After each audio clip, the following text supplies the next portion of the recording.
Allez, salut tout le monde et bienvenue dans un tout nouveau podcast sur la chaîne des rebuts du catch. Bienvenue pour la review de Summer Princess 2022 de TJPW. Je suis Cody McLeod et aujourd'hui je suis accompagné de Fab. Comment vas-tu, Fab? Salut, bah ça va très bien. Ouais, C'est un bon petit week-end. Bah ouais. Moi j'ai eu un petit show de Rix, donc un peu fatigué, mais tout va bien. Un petit Nanterre. PC, Oui, c'est vrai, t'as vu la PC Nanterre. On n'est pas là pour en parler, mais j'ai cru que c'était pas mal. Voilà. C'est solide. Voilà, c'était solide comme dirait l'autre petite dédicace. Effectivement, aujourd'hui, Summer Princess 22 de Summer Sun Princess, pardon, 22 de TJPW. On était à Ota City General Gymnasium, il y avait 1130 personnes et c'était disponible sur le Wrestle Universe. C'est parti avec la review.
Allez, c'est parti pour la review. Fab, déjà le premier point qu'on se doit de dire, c'était enfin le retour des cheers et des streamers du côté de chez TJPW. Eux le font, d'autres le font, pas New Japan, bon voilà. Voilà, bon, en tout cas légalement c'est autorisé. Ouais, c'est ça. Alors que je viens de voir que je m'étais gouré, tiens, sur l'overlay, j'ai un truc, mais c'est pas grave, tant pis, c'est comme ça, c'est les rebuts, c'est à l'arrache. Donc, du coup, ouais, le retour des cheers et des streamers, clairement, ça change tout la vision qu'on a d'un show, quoi. Enfin, ça, ouais, pas tout, mais ça aide vachement à se mettre dans des matchs. Alors, je suis mi-figue, mi-raisin. Ouais. On va dire, c'est que oui, effectivement, ça fait du bien. Mais particulièrement sur ce show, j'ai pas encore vu les autres shows qu'on y ait des cris. Il y en a eu quelques-uns un peu partout. Ouais. Ce sont les cris forcés quand même là, pour l'instant. Oh non, moi j'ai pas trouvé ça, c'est très japonais quoi, c'est des cris très japonais qui crient que sur certains coups, certaines réactions, mais moi je les ai sentis plutôt vrais. Et encore une fois, c'est pas. Bah pour moi, j'ai cette impression-là au Japon, c'est que c'est pas des cris pour crier, c'est des cris juste quand c'est des moments un peu exceptionnels. Et il y a certains chants que des catcheuses faisaient tout le temps, ou des cris, ou comme Akito, ou comme Tatsumi dans le main event. Elles font des cris, d'habitude il n'y avait aucun suivi depuis 2 ans, et là quand on sent que il y a tout un public qui suit, ça fait plaisir quoi, et puis ça donne vraiment une autre couleur au show, et les streamers, ça c'est magnifique quoi. Ouais. Ça aussi, ouais. Moi je suis pas forcément hyper fan des streamers, mais bon, ça rajoute quand même quelque chose. Ça fait partie du catch japonais aussi quand même. Oui, c'est pas faux. Ouais. Mais oui, j'ai jamais été ultra fan de ça. Ouais. Mais bon. Ouais. Mais bon, pour moi, voilà, moi j'étais ultra heureux et clairement ça m'a fait un bien à plein de moments où clairement où il y avait des face à face où chaque catcheuse se mettait des coups et t'entendais des ouais. C'est clair que ça fait du bien. Ça fait du bien quoi. C'est franchement. Et c'est là que tu te dis pourquoi New Japan le font pas. Bon, ça c'est de la politique interne. Ouais. Mais après ils ont été les derniers à faire des shows. C'est pas illogique que ce soit les derniers à faire mettre des cris quoi. Tu vois. L'essentiel c'est que ça arrivera. C'est ça sera pour septembre. Donc on va commencer avec le premier match, c'était Moka Miyamoto contre Juria Nagano. Là on est dans la jeune génération de catcheuses de TJPW. Le match est assez physique mais bon c'est très green des deux côtés. Victoire de Moka Miyamoto avec sa soumission. C'est la Rashomon, c'est un Cobra Twist modifié. Voilà, j'ai mis 2,75, pas grand chose à dire. Juria Nagano est intéressante, elle a un côté judoka. Également, c'est une ancienne infirmière, je crois, donc elle joue là-dessus, c'est ça. Elle est assez intéressante. Moka Miyamoto, c'est un peu mieux, mais ça reste les deux assez green. Bon, 2,75. Un opener sympa. C'est ça, de 75. Il y a encore du boulot, mais Ouais. c'est normal. Ouais, effectivement, effectivement. Le match d'après, c'était Aja Kong, Pama Rajuku, Raku, Yuki Aino contre Haruka Neko, Hyper Misao, Kaya, Toribami et Nao Kakuta. Là, c'est pareil, on est les jeunes, hein, plus ou moins les jeunes. Sauf Aja Kong, bien sûr. Mais bah, de toute façon, l'histoire de ce match, c'est simple. C'est au début du match, Aja Kong, elle apprend aux jeunes comment on catch. Hein, elle éclate un peu tout le monde. Puis à un moment, elle se fait contrer. Puis t'as les jeunes qui catchent ensemble. C'est plutôt vivant. C'est un match qui est sympa. C'est Yuki Aino qui gagne avec son UBB, c'est son finish sur Toribami. C'est plutôt intéressant de voir Yuki Aino qui se retrouve seul depuis que sa sœur a quitté TJPW. Bon, je suis un peu curieux du futur de Yuki Aino, donc à voir pour la suite. J'ai mis 3 sur 5, j'ai trouvé ça plutôt vivant. J'ai passé du bon temps, voilà. C'est green aussi, mais... C'est green, ouais. J'ai pas... C'était clairement un match à moitié. Il y avait Hyper Misao aussi qui était là. Ouais. Donc, pour le côté comédie, oui. Voilà, j'ai pas pris tellement au sérieux ce match. Mais oui, Yuki Aino, potentiel main event. Je pense qu'elle peut aller truster le main totalement, event. Ouais. C'est une des personnes qu'il y a à suivre. Ouais, totalement, je suis d'accord avec toi. Donc voilà pour ce six-man, pas grand chose à dire, hein, c'est le début de carte. Le match d'après, c'était Miyu Watanabe qui devait affronter Willow Nightingale, catcheuse américaine qu'on voit entre autres du côté de chez AEW, Ring of Honor, on l'a vu aussi du côté de Chimère, enfin dans toutes les promotions de women's féminines aux États-Unis. Moi c'est pas trop une catcheuse que j'aime beaucoup, bon c'est pas une mauvaise catcheuse mais je l'ai pas vue dans des grands matchs non plus, faut l'avouer. Mais du coup ça devait être elle. Il y a eu un problème je crois de visa aussi pour elle. Ouais c'est visa. C'est visa qui a déconné pour Willow. Et du coup elle a pas pu faire ses débuts chez TJPW malheureusement pour elle. Mais face à elle ils l'ont remplacée par quelqu'un que aussi le public All Elite connaissait. Pour le coup parce que c'était quelqu'un qu'on avait vu dans le tournoi AEW. C'était Ryo Mizunami qui elle faisait également ses débuts chez TJPW. Ryo Mizunami c'est vraiment une très très bonne catcheuse. C'est une excellente catcheuse, ouais. C'est un gros name qui n'a pas vraiment fait carrière dans les grosses compagnies de Joshi en fait. Elle est très free et c'est super intéressant de la voir parce que c'est vraiment une très très bonne catcheuse. Et face à une jeune qui monte, Watanabe, ça ne pouvait que marcher. Et moi personnellement, j'ai passé un très bon moment sur ce match, un bon 3,75. C'est très très costaud. Elle a réussi à mettre en valeur Watanabe, même si je suis encore déçu d'une défaite de Watanabe. Je pense que Mizunami peut perdre, c'est pas grave, et Watanabe a vraiment besoin de victoire. Ouais, je suis assez d'accord avec toi, elle a un super talent Watanabe, c'est une catcheuse que j'adore, son Giant Swing, tout le storytelling autour du Giant Swing est super dans ce match, et quand elle arrive à le porter, l'ambiance elle est exceptionnelle, le public est trop fan d'elle et ça se ressent énormément, et franchement pour moi c'est le futur et il faut qu'elle prenne un titre très bientôt, autre que tag, parce qu'elle a déjà été championne tag. Mais ça serait bien qu'elle prenne soit le Princess of Princess ou Princess, ça va être International Princess peut-être, mais non toi tu dis quoi lequel qui ça va être International Princess, ça va être compliqué. Peut-être, on en parlera, mais maintenant, dorénavant, ça va être plus dur. Avec le retour des étrangères, peut-être. C'est ça, et le main event, on n'en parle même pas. Oui, Ils sont pas prêts de lui donner. Moi, je pense non, mais tu peux lui donner un tournoi, par exemple. Ça peut être. Mais j'ai l'impression qu'ils sont très frileux. Ouais. Bah c'est le booking TJPW, hein, ça reste assez frileux. Ils ont du mal à mettre des gens en avant. Donc voilà. Mais quand ils le font bien, généralement. Oui. On en reparlera tout à l'heure. Mais en tout cas, c'est un match que nous deux, je pense qu'on peut conseiller. C'est vraiment un très bon face-à-face. Mizunami met très très bien over Watanabe. Les deux sortent over.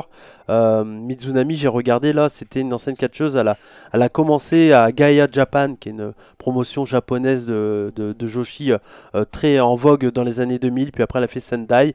Et elle a fait Pro Wrestling Wave de 2009 à 2019. Et après, elle a fait un peu seedling. Et là, on la voit du coup débuter chez TJPW, mais elle a catché un peu partout. Donc voilà. Mais c'est un très bon match. Le premier match à conseiller de la soirée. Clairement, c'est clair. Le match d'après, c'était Hikari Noa et Hikaru Shida, encore une catcheuse de All Elite Wrestling, contre Maihiro Kiryu et Yuki Kamifuku. J'ai dit, ça fait plaisir de revoir Hikaru Shida avec Noa. On sait qu'ils les deux s'étaient affrontés lors du dernier gros show. dans un match où ils essayaient d'utiliser des armes, etc. Là, le match en lui-même, c'est sympa, mais c'est assez fade. Elles utilisent un peu des armes et tout ça, on sent qu'elles essayent de construire un truc entre les deux. Bon, j'ai mis 2,5, victoire de Hikaru Shida à la fin. Bon, j'ai pas grand chose à dire de plus, c'est assez lambda. Non, 3, 3 et juste voilà, c'est fat, je suis assez d'accord. Juste Hikaru Shida qui a de plus en plus l'impression de s'implanter chez TGP et de quitter AEW petit à petit. Ouais. Bah, on sait qu'il y a eu des petits problèmes en interne. Peut-être que c'est une porte de sortie pour elle, peut-être. Ouais, c'est tant mieux pour TGP. Ouais. Bah, on va en reparler, mais il y a d'autres japonaises qui vont aller chez l'élite du coup. Donc, oui. ils ont annoncé les débuts d'une prochaine catcheuse très bientôt du côté de chez TGPW, c'est Max the Impaler qu'on a vu un peu du côté de chez c'est pas notre Max à nous hein. qu'on a vu du côté de chez All Elite Wrestling un peu à Dark et tout. Alors c'est une catcheuse qui a une gimmick très une gimmick de monstre, une gimmick très particulière. Ça va un peu, j'ai l'impression. Ouais, Mad Max, ouais, totalement, t'as raison. Totalement. C'est clairement une gimmick qui va plaire aux Japonais. Je suis pas trop hypé par ses débuts, on va voir ce que ça va donner, mais bon. Je pense que c'est un... Malheureusement pour Willow, parce que moi j'aime beaucoup Willow Nightingale, qui s'est beaucoup améliorée. J'étais assez frileux au départ, mais j'ai vraiment trouvé qu'elle s'est améliorée en indie. J'ai l'impression que c'est plus en termes de physique de femmes costaud.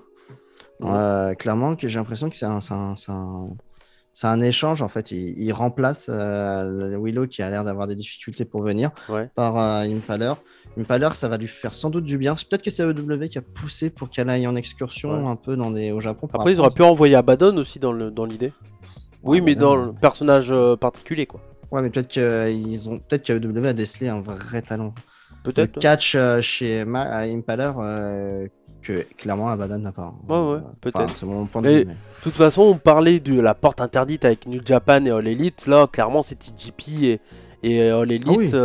On est clairement là-dedans, même si rien n'a l'air d'être bloqué avec Stardom. Si on regarde bien, chez AEW, en petit aparté, chez AEW, si on regarde les champions, les projets, on a Hikaru Shida, on a Ryo, on a Thunder Rosa. C'est très TGP au final dans l'histoire. C'est quand même des gens qui sont connus de TGP, donc il y a toujours eu un pari TGP. Ouais, et puis même au début, il y a eu Nakajima, il y a eu Yuka Sakazaki, il y a eu Yu Yamashita qui est passé il y a peu, on va en reparler. Mais non, en fait, c'est depuis le début en fait. Après, il y a Omega qui est dans le truc, mais je sais pas s'il l'a encore, on n'en sait rien.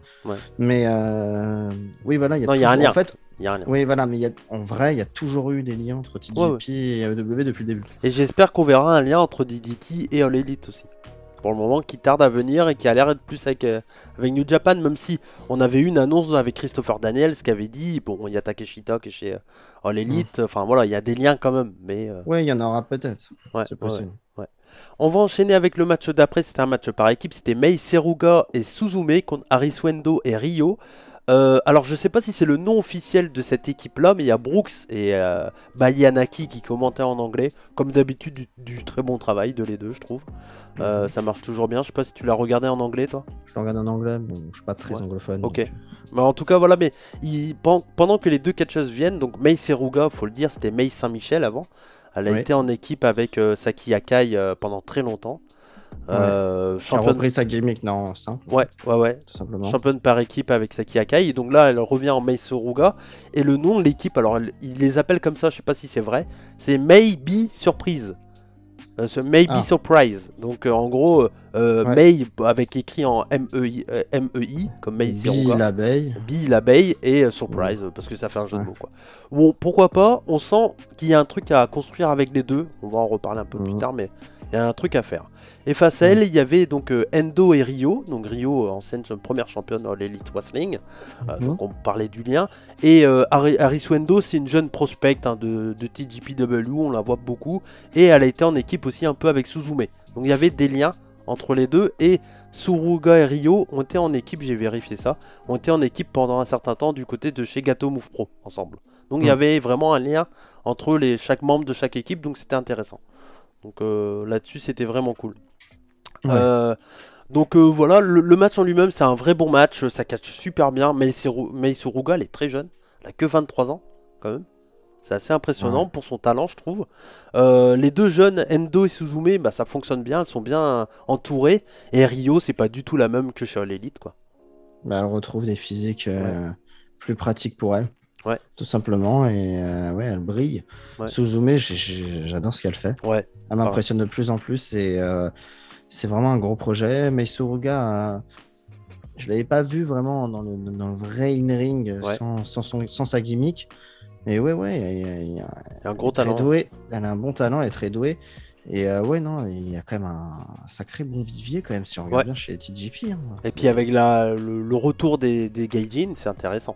Ouais. Ça fait du bien, c'est la fraîcheur qui nous manquait un peu. Ouais, et là ça fait du bien, on va en parler là justement. Mais... Ouais, c'est clair. Bon, c'est clair. Mais en tout cas, voilà, victoire de Suzume avec un espèce de RKO, je sais pas le nom du move, sur Endo. Mais voilà, on va le dire, Saki Akai et puis Yuki Arai prennent les titres un peu plus tard. T'as un truc à faire avec Meisu Ruga et Suzume contre Yuki Arai et puis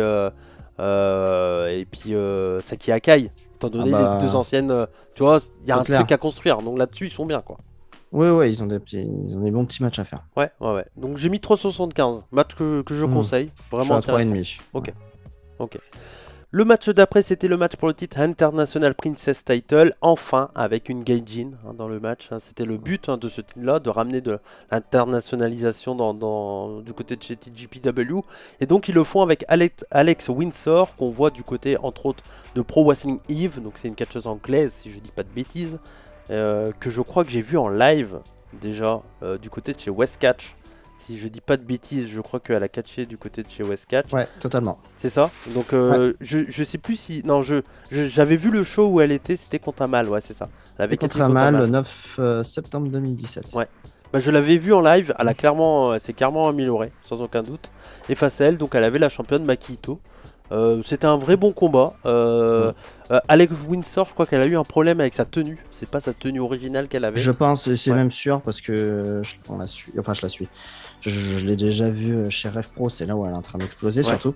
Et oui, non, elle a une tenue de catch. Okay. Je pense qu'il y a eu un problème. Elle avait les kickpads de Chris Brooks. Il le dit dans les commentaires. D'accord. Ouais, non, mais je l'ai vu tout de suite. Elle a une tenue de catch. Ouais. Là, elle était en tenue de sport, mais pas catch, quoi. Elle a fait ce qu'elle pouvait avec ce qu'elle avait. C'est ça. Mais bon, ça n'empêche qu'elle est très intéressante in-ring parce qu'elle est très agressive. Elle a un style vraiment anglais. Vraiment, je trouve.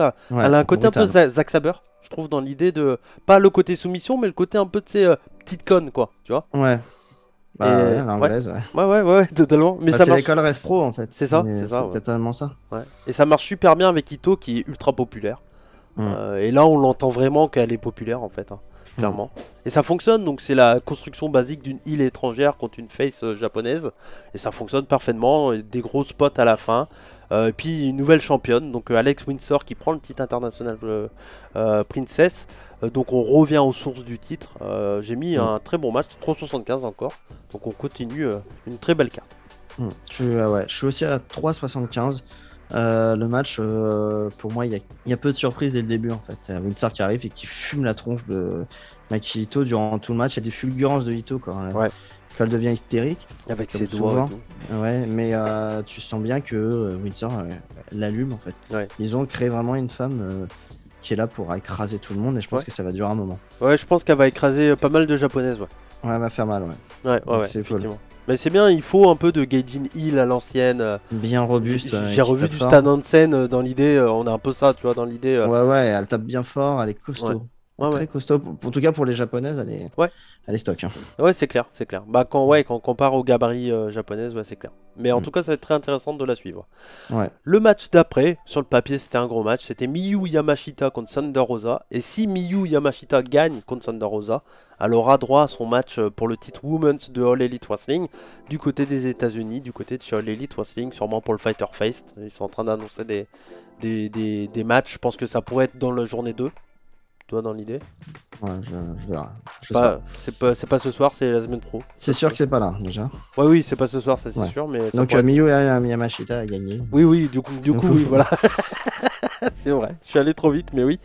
Miyu Yamashita a gagné, mais pour autant, j'ai trouvé le match un peu pas mauvais. J'ai mis 3,5, mais j'étais un peu déçu. Il y a des mots. Thunder Rosa, elle a l'air d'être un peu stressée. elle a l'air aussi d'être très heureuse d'être de retour au Japon. Je le rappelle pour ceux qui n'étaient pas au courant, mais elle était championne internationale princess avant la pandémie. Et après la pandémie, elle a rendu le titre. Et là, donc, elle se retrouve face à Miyu Yamashita, qui est l'ace de la compagnie. Je m'attendais à mieux. Il y a un peu des moments, un peu d'hésitation, tout ça. Ça n'empêche que le match est quand même vraiment cool. Il y a le skull kick à la fin de Yamashita, toujours aussi bien, avec un near fall de la part de Thunder Rosa, German suplex avec le pont de Yamashita, near fall à nouveau.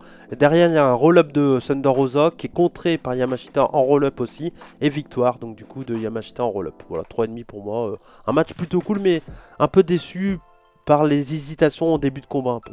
Voilà. Moi, ça m'a pas trop choqué. Je pense que le match a été un match frein à main.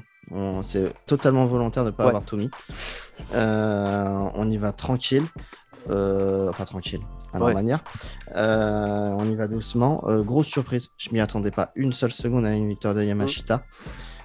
Sur un petit paquet, c'est intelligent. Oui, tout de suite, on sait très bien que voilà, il va y avoir une revanche.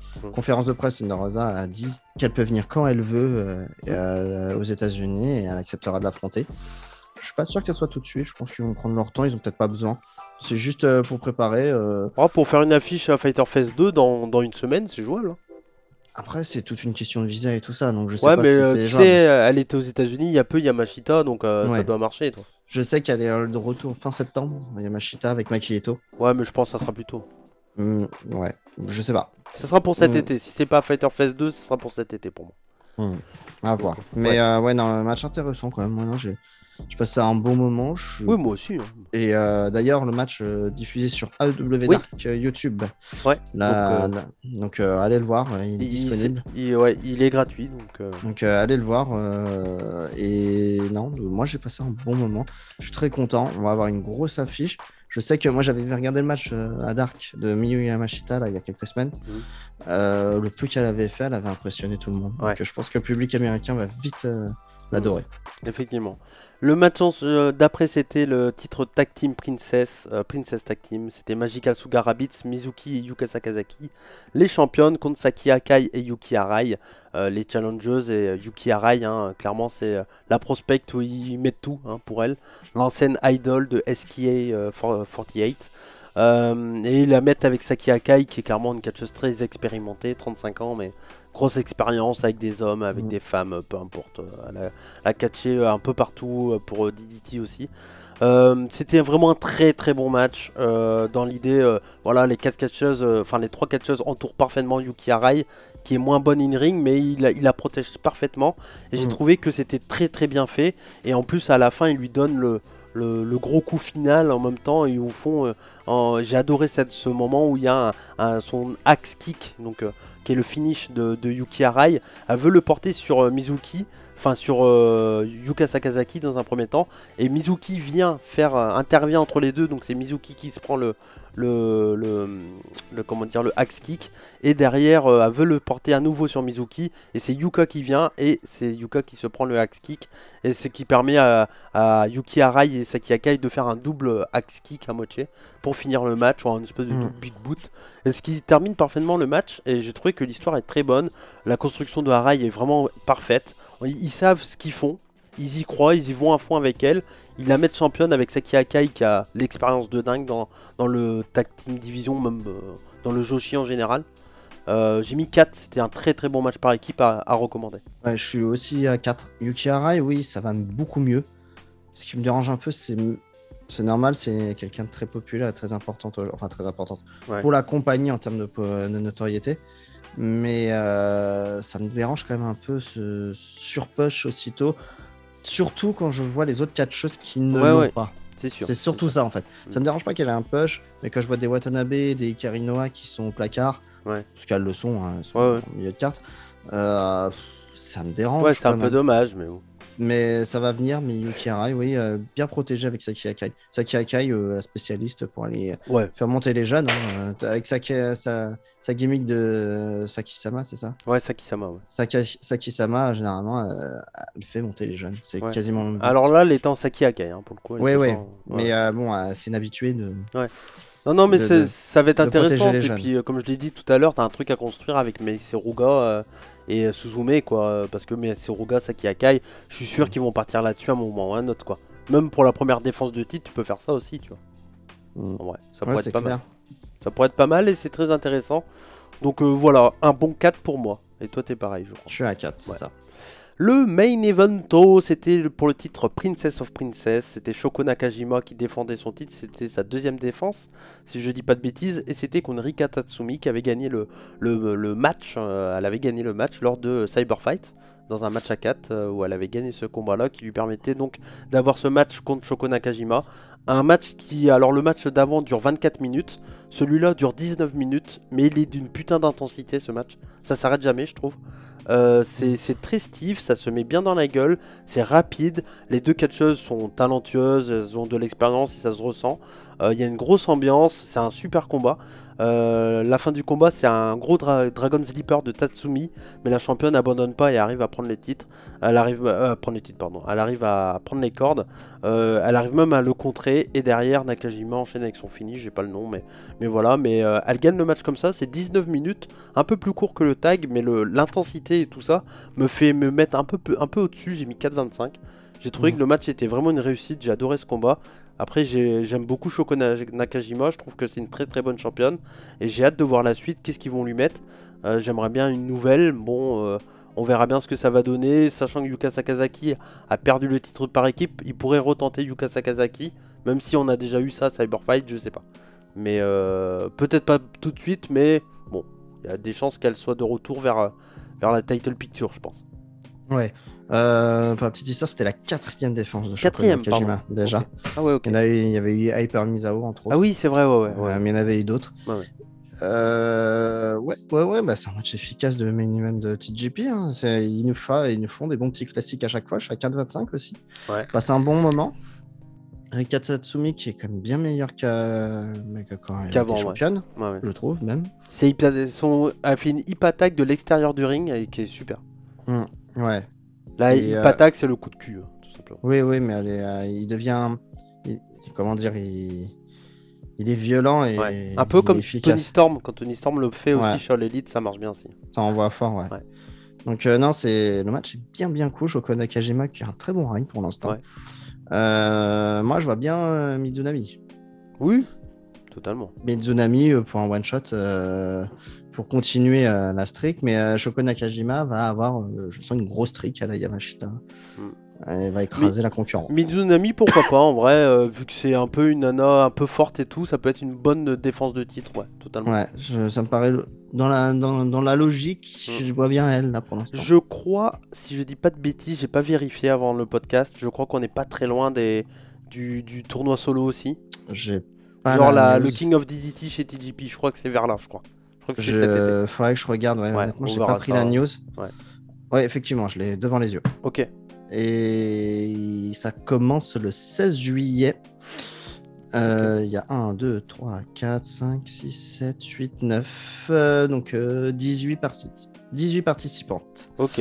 Et il n'y a pas Mizunami. Ah, Mizunami, déjà, on a eu le flair. Bon, ouais. Déjà, mais oui, ça, de vue là, parce que c'est en japonais, je connais pas les noms par cœur, mais oui, c'est 100% TGP. Il n'y a pas d'étrangère ? Non. Ok. Japonaise, TGP. Ok, un peu dommage. Le roster de TGP, et c'est la Tokyo Princess Cup 9 qui se terminera le 14 août. Ok, très bien, donc ça sera à suivre. Voilà, je crois qu'on a fait à peu près le tour de cette carte. Oui. On a essayé de faire court et rapide, mais voilà, ça sera un peu le nouveau style des rebuts. En tout cas, on espère que ça vous a plu. C'était vraiment un très bon show de TGPW. Ouais. N'hésitez pas à aller le rattraper, les gros matchs et les matchs pour les titres, clairement. Puis rajouter le Mizunami Watanabe, je pense qu'on est bien. Et puis le Meisseruga, Suzume, Endo et Ryo. Il y a 5 matchs à peu près à voir. Ouais, le match est efficace. C'est clair que... Le show, pardon. Ouais. On s'est compris. Ouais. Non, le show est très efficace. C'est plutôt solide. Après, oui, il y a 2-3 matchs à jeter, mais c'est mieux. Ça s'améliore. Ouais. Et on va rajouter que les gaijin, les shows vont se diffuser. Les gros shows vont vraiment devenir intéressants. Ouais, totalement. Et puis, bon, voilà, il n'y a pas de catcheuse qui se tripote les seins. Hein. Donc, je dis ça, t'as pas vu à Stardom ? J'ai entendu parler. Avec J'ai pas été voir. ta catcheuse préférée. Ouais, mais bon, c'est pas Bon, grave, c'est elle est pas tellement trop. talentueuse. Ouais, donc voilà, non. Ok. Suivre sur Western Universe, donc Ouais. avec l'abonnement, on a dit DDT, Noah. Bah, Gambaré. Donc, allez voir Gambaré qui a Gambaré fait qui a un leur gros show show. maintenant. Ouais, Qui a ouais, fait un gros show là. ouais, ouais. J'ai pas été voir, j'ai pas le temps. Ouais. Mais qui a fait un gros show. Donc il y a un mois gratuit, il me semble. Donc Ouais. allez jeter un oeil. Bah, Wrestle Universe, ça vaut le coup. En tout cas, merci à toi, Fab. C'était un vrai Ouais, plaisir de un refaire plaisir, moi aussi, toujours. des reviews. On aura le temps d'en refaire d'autres. En tout cas, merci à vous de nous avoir suivis pour cette review de TGPW Summer Sun Princess 22. C'était les revues du catch, Cody et Fab, comme on dit chez nous, Banzai. Et surtout, n'oubliez pas, Soyez curieux. ciao! Salut.